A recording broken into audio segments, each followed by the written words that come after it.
This is an ABC News special report. Now reporting, David Muir. Good day, everyone, and we're coming on the air at this hour because we are about to hear from Supreme Court Justice Stephen Breyer and potentially from President Biden, who will be right there with him on what will become a defining moment in President Biden's time in office. Justice Breyer will officially announce his plan to retire from the court. In fact, we've just received a copy of the letter that Justice Breyer turned into the White House, gave to the president, dated today officially. He says, "Dear Mr. President," and he goes on to say a little further into the letter, "I enormously appreciate the privilege of serving as part of the federal judicial system. I have found the work challenging and meaningful." And he goes on to write here at the very end, "I have been aware of the great honor of participating as a judge in the effort to maintain our Constitution and the rule of law." At 83, he is the oldest member of the court, the senior member of the liberal wing, and a staunch defender of a nonpartisan court. Nominated by President Clinton in 1994, he has served as a justice for 27 years, and though he has long talked about the nonpartisan role, what should be the apolitical nature of the court, of course, the timing of his retirement enormously consequential here. With the midterm elections coming, Democrats with the slimmest of majorities in the Senate, Justice Breyer's decision will allow President Biden to make his pick for the court and to fulfill a campaign promise to nominate the first black woman to the bench. Already a short list of possible contenders. Senate Majority Leader Chuck Schumer in the last 24 hours signaling a swift confirmation process ahead. They need just a simple majority. That threshold, of course, lowered by Republicans from 60 votes to 51. That was in 2017 when Republicans held the majority in the Senate.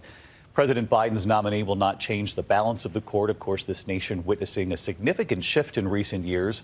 Under former President Trump, a more conservative court now. Conservative justices will still hold a 6-3 edge. And as we await to see Justice Breyer and President Biden right there in the Roosevelt Room moments from now, I'm joined by our chief White House correspondent, Cecilia Vega. It's not lost on us. Justice Breyer long talked about this nonpartisan role of the court, but he's very aware of the timing here. David, as you said, the timing is crucial, particularly for this White House. They have been preparing for this moment for a very long time. We are talking to sources inside the White House. They want to do this confirmation quickly because, as you were just saying, those midterms are not that far away. Democrats wanted the president to be able to secure a vacancy if one came up on this seat before these midterms in the event that they do lose control of the Senate. As many privately will tell you on Capitol Hill, they expect they very well may do. This is also about President Biden's legacy. He very much wants his legacy to be a part of it, at least to be a diversification of the federal government through the historic appointment of his vice president, of course, and now potentially to the Supreme Court bench. You mentioned this. This was a campaign promise that the president made during that crucial South Carolina primary when he said he wanted to appoint a black woman to the Supreme Court if a vacancy came up. This is something that is going to help him energize his party. It will certainly help him with black voters, but it will cement his legacy as diversifying the bench if he gets this through, David. Cecilia, thank you. We watched the president here approach the podium. He'll introduce the retiring justice. Good afternoon. I begin by recognizing both Dr. Breyer, Dr. Biden, and for being here. And I can't tell you, this is sort of a bittersweet day for me.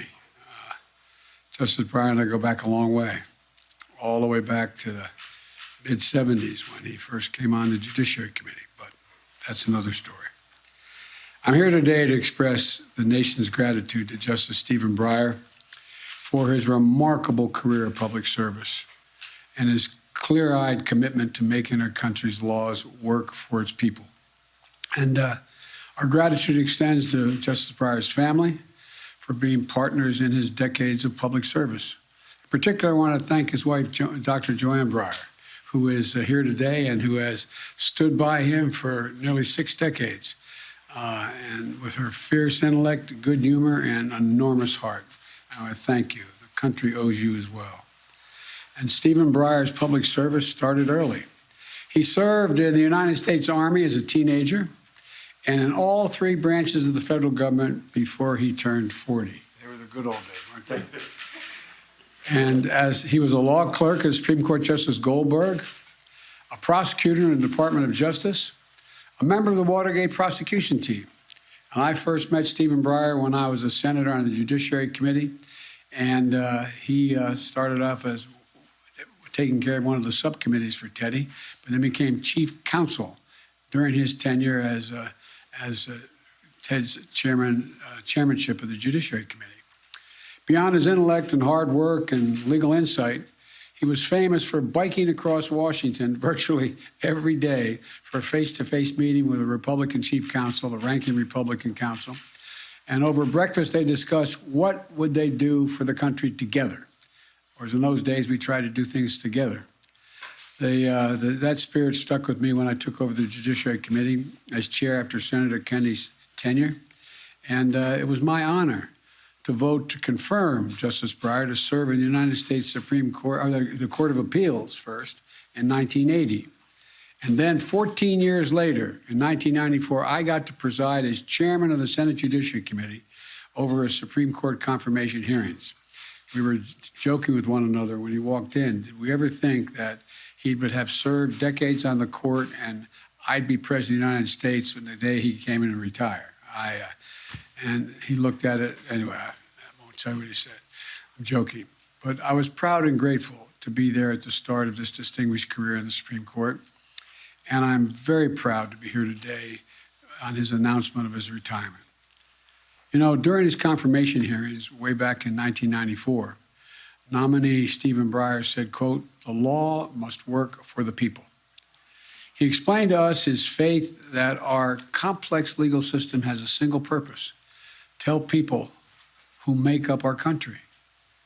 It was a different time, of course, but his brilliance, his values, his scholarship are why Judge Breyer became Justice Breyer by an overwhelming bipartisan vote at the time.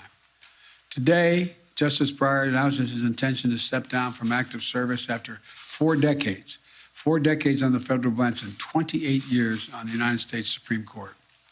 His legacy includes his work as a leading scholar and jurist in administrative law, bringing his brilliance to bear to make government run more efficiently and effectively.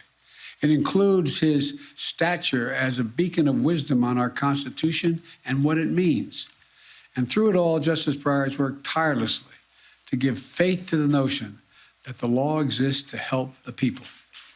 Everyone knows that Stephen Breyer has been an exemplary justice, fair to the parties before him, courteous to his colleagues, careful in his reasoning. He's written landmark opinions on topics ranging from reproductive rights to health care, to voting rights, to patent law, to laws protecting our environment and the laws that protect our religious practices. His opinions are practical, sensible, and nuanced. It reflects his belief that the job of a judge is not to lay down a rule, but to get it right.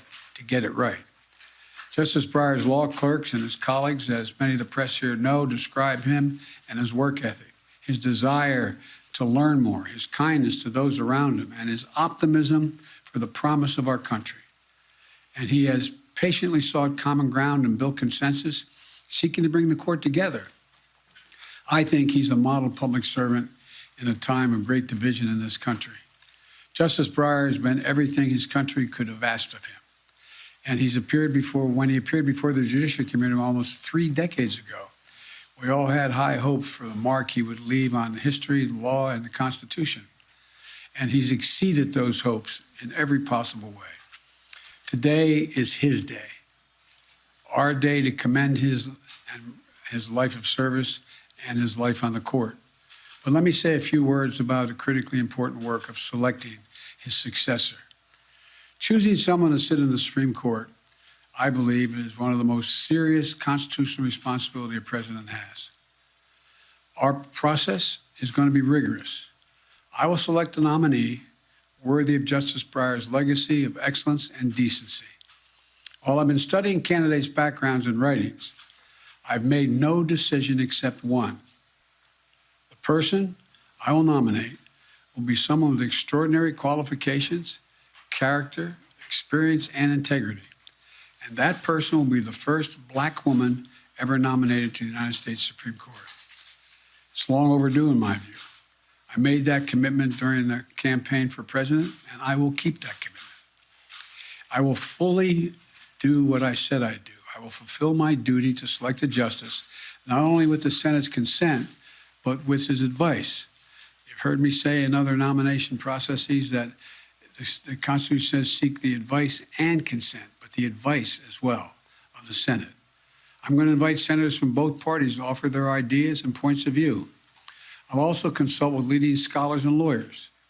And I'm fortunate to have advising me in this selection process Vice President Kamala Harris.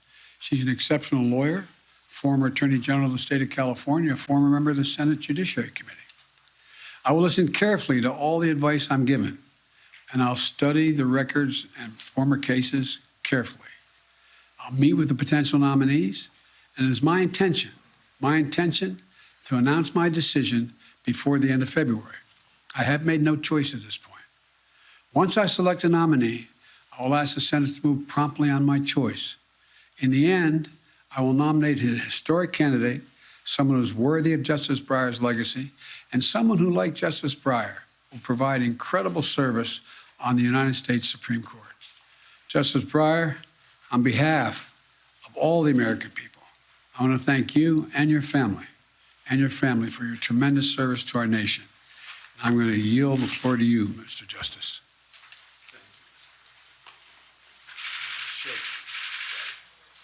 Thank you, Mr. President. That was terribly nice. And believe me, I hold it right here. It's wonderful. And I thought about what I might say to you, and I'd like to say something I enjoy is talking to high school students, grammar school students, college students, even law school students. And they'll come around and ask me, what is it you find particularly meaningful about your job? What sort of gives you a thrill? And that's not such a tough question for me to answer. It's the same thing. Day one, almost, up to day I don't know how many. But what I say to them is, look, I sit there on the bench, and after we hear lots of cases, and after a while, the impression, it takes a while, I have to admit, but the impression you get is, as you well know, this is a complicated country. There are more than 330 million people, and my mother used to say it's every race, it's every religion, and she would emphasize this, and it's every point of view possible. And it's a kind of miracle when you sit there and see all those people in front of you, people that are so different in what they think, and yet they've decided to help solve their major differences under law. And when the students get too cynical, I say, go look at what happens in countries that don't do that. And that's there. I can't take this around in my job. People have come to accept this Constitution, and they've come to accept the importance of a rule of law. And I want to make another point to them. I want to say, look, of course people don't agree, but we have a country that is based on human rights, democracy, and so forth. But I'll tell you what Lincoln thought, what Washington thought, and what people today still think. It's an experiment. It's an experiment. That's what they said.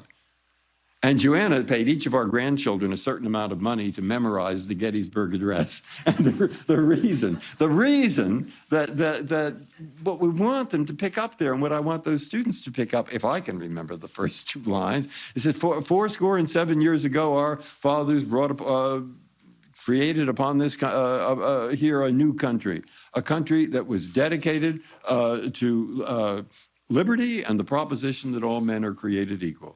Conceived in liberty, those are his words, and dedicated to the proposition that all men are created equal. He meant women too. And